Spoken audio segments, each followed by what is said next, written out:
جب کہیں پر عدل جلدی ہو جاتا ہے، انصاف جلدی مل جاتا ہے، تو کہا جاتا ہے کہ عدل جہانگیری کی یاد تازہ ہو گئی۔ جی ہاں، میں اسی شہنشاہ جہانگیر کی بات کر رہا ہوں جو کہ مغلوں کے سر کا تاج تھا، بڑا دلیر بادشاہ ہوا کرتا تھا۔ مغلوں نے اس کو خطاب سے نوازا تھا شیر افغن کے۔ جی ہاں، نور جہاں شیر افغن کی بیوی تھی۔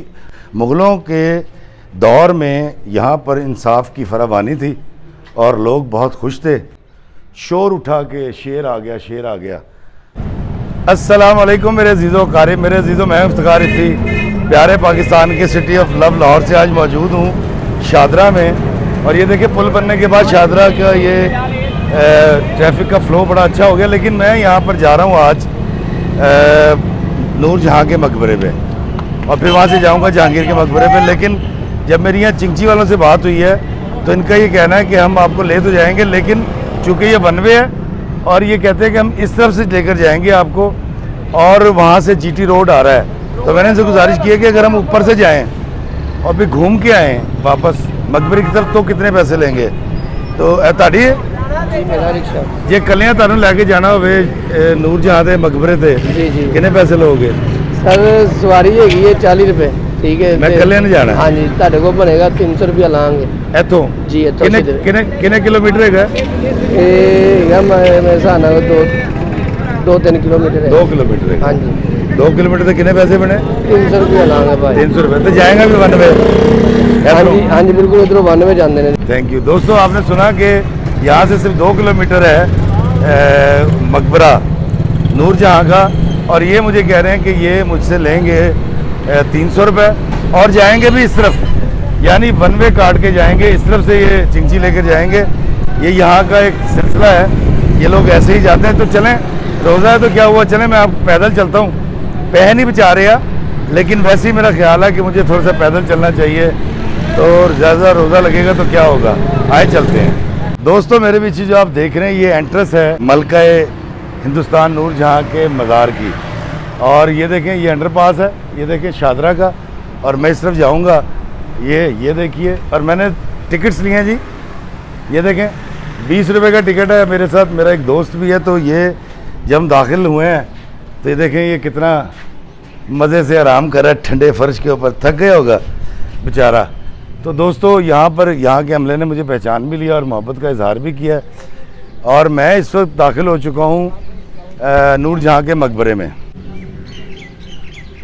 دوستو یہ دیکھیں نور جہاں کے مقبرے کی یہ صورتحال مغرب سے کافی پہلے کا وقت ہے، عصر کا تقریباً وقت ہونے والا ہے، اور یہ نور جہاں کے مقبرے کے حوالے سے تمام تفصیلات یہاں پر درج ہیں۔ یہ دیکھیں، یہ دیکھیے، یہ دیکھیں، اور یہاں پر بھی لکھا گیا ہے مہر النساء، ان کا نام تھا نور جہاں، مرزا غیاث کی بیٹی تھیں اور نور الدین جہانگیر کی بیگم صاحبہ تھیں۔ اور ہم سب جانتے ہیں کہ نور الدین جہانگیر عدل کے حوالے سے ایک بہت بڑا نام، اور یہ وہ بادشاہ تھا مغلوں کے اندر جس نے زنجیر عدل لگوا رکھی تھی کہ جب بھی کوئی سائل آتا تھا 24 گھنٹے وہ زنجیر ہلاتا تھا اور اس کو انصاف دیا جاتا تھا۔ دوستو یہ دیکھیں، یہ دور سے اس کا منظر کچھ ایسا دکھائی دیتا ہے، اور بڑا خوبصورت یہاں پر آپ کو کھجوروں کے درخت بھی نظر آ رہے ہیں۔ اس کو جب آپ قریب سے اس خوبصورت عمارت کو دیکھیں گے تو آپ کا دل بھی باغ باغ ہو جائے گا۔ دوستو اس کی بڑی حفاظت کی گئی ہے، وال سٹی نے اس کے لیے بڑا کام کیا ہے۔ یہ ہے نور جہاں کا مقبرہ جو شہنشاہ جہانگیر کے مقبرے سے کچھ فاصلے پر ہے، اور ان دونوں کو جدا کرنے کے لیے بیچ میں سے انگریز نے ایک ٹرین گزار دی ہے۔ اس ٹرین کا منظر اگر مل سکا وہ بھی آپ کو دکھاؤں گا، اور اس خوبصورت مقبرے کو میں آگے سے دکھاتا ہوں اور آپ کو بتاتا ہوں کہ مہر النساء ملکہ ہندوستان نور جہاں کتنی ذہین، کتنی فتین اور کتنی قابل عورت تھی۔ دوستو میرے پیچھے جو آپ عمارت دیکھ رہے ہیں اس کی تزئین و آرائش کے لیے وال سٹی اور پاکستان کے جو ادارے ہیں وہ بہت کام کر رہے ہیں، جن کا کام ان اثاثوں کی حفاظت کرنا ہے. اور میں آپ کو بتاتا ہوں کہ یہاں پر ان کی بیٹی لاڈلی بیگم کا بھی مقبرہ ہے, وہ بھی میں آپ کو دکھاؤں گا. اور میں کوشش کروں گا کہ اگر مجھے موقع ملا جو قبر کا تعویذ میں آپ کو دکھاؤں گا, قبر اس کے نیچے ہے. یہ سامنے ہے ملکہ نور جہاں کا مقبرہ. واہ واہ کتنا خوبصورت ہے دوستو. اس مقبرے کے اندر چلتے ہیں اور میں آپ کو بتاتا ہوں. یہ دیکھیں آسمان بڑا خوبصورت نظر آ رہا ہے اور یہاں پر پرندے چہک رہے ہیں. اور یہ مقبرہ ہے نور جہاں کا. دوستو اس مقبرے کی خوبصورتی دیکھیے. آف وائٹ اور جو سرخ پتھر ہے وہ یہاں پر استعمال کیا گیا ہے. سنگ مرمر ہے. اور یہ دائیں جانب دیکھیے بڑے خوبصورت درخت لگے ہوئے کھجوروں کے.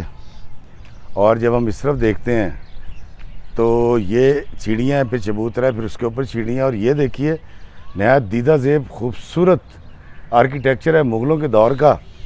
اور میں آپ کو سناؤں گا نور جہاں کی کہانی, لیکن اس سے پہلے آپ اس کی خوبصورتی دیکھیے, ملاحظہ کیجیے. اور آپ کو پتہ ہے کہ اس مقبرے کو ورلڈ ہیریٹیج قرار دے دیا گیا ہے. اور پاکستان کے ادارے اور خاص طور پہ وال سٹی کا جو ادارہ ہے وہ اس کی دیکھ ریکھ کر رہے ہیں. اور دیکھیں اوپر ایک مزدور بھی ہمیں نظر آ رہا ہے جو گینتی لے کر کھڑا ہوا ہے اور وہ یہاں پر کام کر رہا ہے. اور یہ دیکھیں یہاں پر بڑے خوبصورت پھول بھی اگائے گئے ہیں. تو میں آپ کو لے کے چلتا ہوں جی اس مقبرے کے اندر. اور یہ دیکھیے کیا حسین, دھوپ بھی بڑی پیاری پڑ رہی ہے. اور یہ دیکھیں یہ اس کا فرنٹ ہے, سنگ مرمر کے اوپر سفید رنگ کی جالی ہے, اس کے نیچے بڑے خوبصورت بیل بوٹے بنے ہوئے ہیں. اور یہ دیکھیں یہ ملکہ ہندوستان نور جہاں کا محل نما مقبرہ. اور یہ دیکھیے یہ دیواروں پر ہماری جو عادت ہے حسب عادت ہم نے کچھ لکھ بھی رکھا ہے. اور یہ سامنے قبر دکھائی دے رہی ہے نور جہاں کی. دوستو یہ قبر ہے نور جہاں کی, ملکہ ہندوستان نور جہاں, جو کہ شہنشاہ جہانگیر کی بیگم صاحبہ تھی اور چہیتی بیگم تھی. لیکن ان کے ساتھ جو یہ جو قبر ہے, یہ قبر کس کی ہے؟ یہ قبر ہے لاڈلی بیگم کی. جی ہاں, لاڈلی بیگم نام تھا نور جہاں کی بیٹی کا, جو کہ نور جہاں کے پہلے شوہر سے تھیں. جی آپ ضرور حیران ہوں گے یہ سن کے کہ نور جہاں کے پہلے شوہر کون تھے. اور یہ دیکھیں یہاں پر یہ سنگ مرمر کا کتبہ. اور میں آپ کو نور جہاں کی کہانی سنانے سے پہلے کہ شہنشاہ جہانگیر کے ساتھ شادی کیسے اور کیوں کر ہوئی, میں آپ کو ذرا اس کا منظر دکھا دوں باہر کا. یہ دیکھیے کیا خوبصورت منظر ہے جی. پیچھے شدردہ محلہ نظر آ رہا ہے, لیکن اس سے پہلے ایک بڑی خوبصورت دیوار ہے. دوستو یہ وہ راستہ ہے جو نور جہاں کی نیچے قبر کو جاتا ہے, کیونکہ جو اوپر جو تعویذ میں نے آپ کو دکھایا ہے وہ صرف ایک تعویذ ہے. قبر نیچے ہے تہہ خانے میں, تہہ خانے کو یہ راستہ جاتا ہے جو میں آپ کو نہیں دکھا سکوں گا باوجود. اور یہ دیکھیے جی جب آپ یہاں سے دیکھتے ہیں یہ تزئین و آرائش کا کام ہو رہا ہے. بڑا خوبصورت یہ مقبرہ ہے اور اس کو پریزرو کیا جانا بے حد ضروری ہے.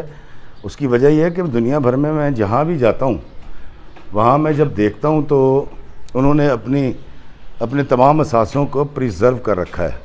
اور وہاں پر ٹورسٹ آتے ہیں بہت زیادہ, اور پھر وہ وہاں سے کماتے ہیں زر مبادلہ اور بہت سارا پیسہ.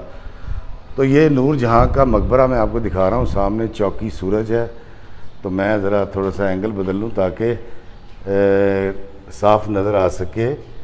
اور یہ دیکھیے یہ زیادہ بہتر اینگل ہے. اب میں آپ کو سناتا ہوں یہ والی کہانی. دوستو میرے پیچھے جو آپ دو قبریں دیکھ رہے ہیں, یہ پہلی جو قبر ہے ملکہ ہندوستان نہایت ذہین فتین خاتون تھیں نور جہاں کی, اور یہ ان کے ساتھ لاڈلی بیگم ان کے پہلے شوہر کی بیٹی. دوستو ہوا یوں تھا کہ ایک شخص تھا اور کمانڈر تھا مغلوں کی فوج کا, اس کا نام تھا علی قلی خان. علی قلی خان ایک نہایت دلیر, نہایت بہادر اور نہایت جری اور شجاعت کا پیکر تھا. اس کے لیے جنگیں لڑنا اور دشمن کو مات کرنا مسئلہ ہی کوئی نہیں تھا، بات ہی کوئی نہیں تھی. اور اس کی بیوی تھی نور جہاں. نور جہاں کا تعلق ایران کی سرزمین سے تھا اور بڑی ذہین، بڑی پڑھی لکھی اور بڑی اعلیٰ درجے کی یہ خاتون تھی. اور ان کا جو نکاح ہے وہ علی قلی خان سے ہوا تھا. علی قلی خان اتنا دلیر اور بہادر تھا کہ مغلوں نے اس کو خطاب دیا تھا شیر افغن کا، اور وہ بتایا یہ جاتا کہ یہ کہیں کسی جنگ پہ، کسی مہم پہ تھا علی قلی خان، اور پھر وہاں پر خیموں میں رات بسر کر رہے تھے تو شور اٹھا کہ شیر آ گیا، شیر آ گیا. تو کہتے ہیں کہ علی قلی خان گیا اور اس نے خنجر کے ساتھ اس شیر کو مار دیا تھا، اور پھر مغلوں نے اس کو خطاب سے نوازا تھا شیر افغن کے. جی ہاں، نور جہاں شیر افغن کی بیوی تھی. شیر افغن کی کارکردگی کو دیکھتے ہوئے اور اس کی جیتی ہوئی جنگوں کے انعام کے طور پر اس کو ہندوستان کے ایک علاقے کا کرتا دھرتا یعنی گورنر لگا دیا گیا تھا. لیکن وہاں کے لوگوں نے علی قلی خان پر ایک الزام لگا کر جو کہ ذرا مذہبی نوعیت کا تھا، اور پھر ایک موب نے علی قلی خان کو مار دیا تھا. اس سے پہلے کہ شہنشاہ جہانگیر کی فوج اس کی کوئی مدد کرتی، اس کو مار دیا گیا تھا. تو پھر جب نور جہاں بیوہ ہو گئی تو شہنشاہ جہانگیر نے صلہ رحمی کے طور پر نور جہاں کو اپنے حرم میں شامل کر لیا تھا اور اس سے کر لی تھی شادی. لیکن میں آپ کو ایک اور مزے کی بات بتاتا ہوں کہ نور جہاں اتنی ذہین اور اتنی فتین اور اتنی قابل عورت تھی کہ اس نے ہندوستان کا انتظام چلانے میں شہنشاہ جہانگیر کی بڑی ہیلپ کی، اور شہنشاہ جہانگیر کے بہت سارے فیصلوں کے اندر نور جہاں کی بھی مشاورت شامل ہوا کرتی تھی. اور پھر میں آپ کو بتاتا ہوں کہ ایک اور بڑا اہم فیصلہ نور جہاں نے یہ کیا تھا کہ جب شہنشاہ جہانگیر کی طبیعت خراب تھی اور اس کو بھیج دیا گیا تھا کشمیر کے علاقے میں کہ آپ وہاں جائیں اور آپ جا کے ریسٹ کریں، تو اتفاق سے شہنشاہ جہانگیر کی وہاں پر ڈیتھ ہو گئی تھی. اور جب انہوں نے کشمیر سے لاہور کی طرف سفر شروع کیا، اور پلان یہ تھا کہ کسی کو یہ نہیں بتانا کہ شہنشاہ اس دنیا سے رخصت ہو گئے، کیونکہ بغاوت ہو سکتی تھی اور دشمن ممالک حملہ کر سکتے تھے. تو باکسر کے مقام پر آ کر مشاورت کے ساتھ نور جہاں نے حکم دیا اور شہنشاہ جہانگیر کے جو پیٹ کی اتڑیاں اور دیگر اعضاء تھے ان کو وہاں پر باکسر میں دفن کر دیا گیا، اور پھر لاش کو یہاں لایا گیا. کیونکہ جب اضافی جو آرگنز ہوتے ہیں باڈی کے جب وہ نکال دیے جائیں تو پھر لاش دیر سے گلتی سڑتی ہے. تو اس کے بعد پھر وہ لاہور لے کر آیا، اور یہ کوئی کہتا ہے 12 دن کا سفر تھا، کوئی کہتا ہے 14 دن کا سفر تھا، لیکن میں نے وہ ویڈیو بنایا تھا، میں نے آپ کو باکسر کا قلعہ بھی دکھایا تھا. اور پھر ہوا بھی یہ کہ جب شہنشاہ جہانگیر کی میت لاہور پہنچی تو پھر قلعے والوں کو پتہ لگا کہ شہنشاہ جہانگیر اس دنیا میں نہیں رہے، اور پھر تدفین بھی کی گئی ان کی یہاں پر، جو کہ اس سے کچھ فاصلے پر ہے. اور نور جہاں جو ہے 16 یا 18 سال شہنشاہ جہانگیر کی ڈیتھ کے بعد زندہ رہیں. اور میں آپ کو بتاتا ہوں جی، یہ اس بادشاہ کی بیگم ہے جنہوں نے اپنے محلات میں ایک زنجیر لگوا رکھی تھی جس کا نام تھا زنجیر عدل. اور رات کے کسی بھی پہر فریادی آتا تھا، زنجیر عدل کو ہلاتا تھا، اور بادشاہ سلامت آ کر پوچھا کرتے تھے کہ کون ہے فریادی، اور وہ جب اپنی تکلیف بیان کرتا تھا تو اسی وقت ترجیحی بنیادوں پر اس کو انصاف مہیا کیا جاتا تھا. جی ہاں، مغلوں کے دور میں یہاں پر انصاف کی فراوانی تھی اور لوگ بہت خوش تھے. اور یہ زنجیر عدل جس کا میں ذکر کر رہا ہوں یہ شہنشاہ جہانگیر کے ساتھ منسوب ہے، اور جس کو آپ نے کئی کالم سے پڑھا ہوگا کہ جب کہیں پر عدل جلدی ہو جاتا ہے، انصاف جلدی مل جاتا ہے، تو کہا جاتا ہے کہ عدل جہانگیری کی یاد تازہ ہو گئی. جی ہاں، میں اسی شہنشاہ جہانگیر کی بات کر رہا ہوں جو کہ مغلوں کے سر کا تاج تھا، بڑا دلیر بادشاہ ہوا کرتا تھا. اور میں نے آپ کو دکھایا ہے یہ مقبرہ شہنشاہ جہانگیر کی بیگم صاحبہ کا، اور میں جیسے داخل ہوا تھا ویسے ہی میں باہر بھی آ گیا ہوں. بڑی ڈاڈھی دھوپ ہے اے دیکھو، اور روزہ بھی لگ رہا ہے، عصر کی نماز پڑھوں گا کیونکہ اذانیں ہو چکی ہیں. تو یہ میرے پیچھے آپ دیکھ رہے ہیں نور جہاں کا مقبرہ، جس کی میں نے آپ کو کہانی سنائی. مجھے دیجیے اجازت لاہور سے اس دعا کے ساتھ کہ اللہ ہمیں آسانیاں عطا فرمائے اور آسانیاں تقسیم کرنے کا شرف عطا فرمائے. آمین. السلام علیکم ورحمۃ اللہ وبرکاتہ.